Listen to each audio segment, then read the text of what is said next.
শিক্ষক দিবস। সমস্ত শিক্ষকদের প্রতি আমি সম্মান ও শ্রদ্ধা জানাচ্ছি।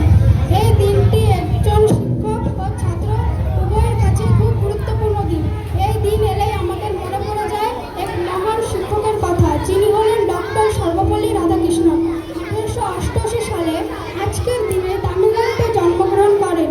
তিনি ছিলেন রাজনৈতিক দার্শনিক এবং একজন প্রকৃত শিক্ষক। তিনি ছিলেন স্বাধীন ভারতের প্রথম রাষ্ট্রপতি ও উপরাষ্ট্রপতি।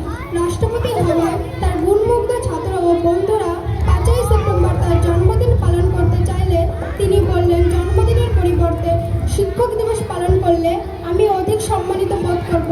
সেই থেকেই শুরু হয়েছে শিক্ষক দিবস পালন করা, যা এখনও সকল ভারতবাসী তাকে এবং সমস্ত শিক্ষকদের সম্মান জানানোর জন্য পালন করে থাকে। বাবা মা আমাদের জীবনদান করলেও সেই জীবনকে সুন্দরভাবে গড়ে তুলতে সাহায্য করে একজন শিক্ষক।